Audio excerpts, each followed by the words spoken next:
नाज़िन तंगवाणी में अवामी तहरीक पारां रहबर चौक का रैली कढी वई।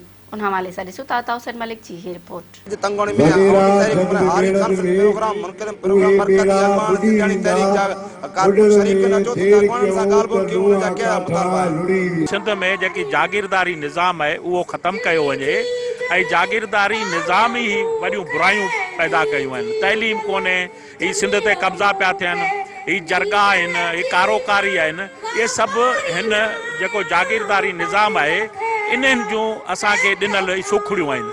त हिते जेके बि वॾेरा ऐं जागीरदार हुआ उहे आवाम जे अहजन जा वफ़ादार घटि ऐं पंहिंजनि वसीलनि जा वफ़ादार घटि, पर जेके हुननि खे गिफ्ट ॾींदा आया उन्हनि जा वफ़ादार थी बीह रहिया।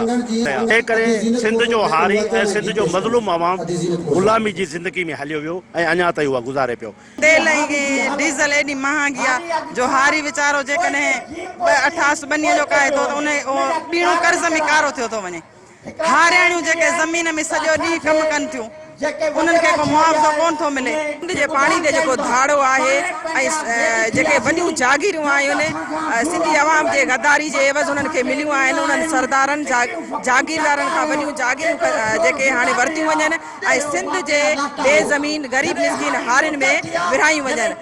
सिंध जी ज़मीन कश्मीरनि लाइ बर्मियुनि लाइ अफ़गाननि लाइ त आहे, पर सिंध जे हारियुनि जो ॼण उन ते हक़ न आहे। असांजो मुतालबो आहे त सिंध हुकूमत हाणे थोरी शराफ़त जो मुज़ाहिरो करे ऐं सिंध जे ग़रीब मिसकीन हारियुनि जा मसला हल करे। सिंध जे हारियुनि जे लाइ सिंध जेके ज़मीनूं आहिनि उन्हनि सरकारी ज़मीननि में उन्हनि खे जेको आहे उहो ॾिनियूं वञनि, विरायूं वञनि, जीअं हू जेको आहे उन ते पंहिंजो हारपो करी जेको आहे उहो पंहिंजो हर हाण इन खां अलावा बेघर इहो हारी खां वरितो थो वञे। इन जूं क़ीमतूं बि हारी खां वरितो अथनि, न फ़क़ति क़ीमतूं पर उन क़ीमत खे बोल ऐं ब्याज में तब्दील थो कयो वञे। जॾहिं त ज़मीनदार हारी ॿई भाईवार आहिनि, इहो ख़तमु कयो वञे, बेघर खे ख़तमु कयो वञे। ऐं ॿियो सिंध टेनेंसी एक्ट जेको पुराणो थी चुको आहे उनखे सिंध असेंबली वरी रिव्यू करे ऐं उनखे अपग्रेड करे 2021 जे मामले ते उहो बि जेको ॾिनो वञे।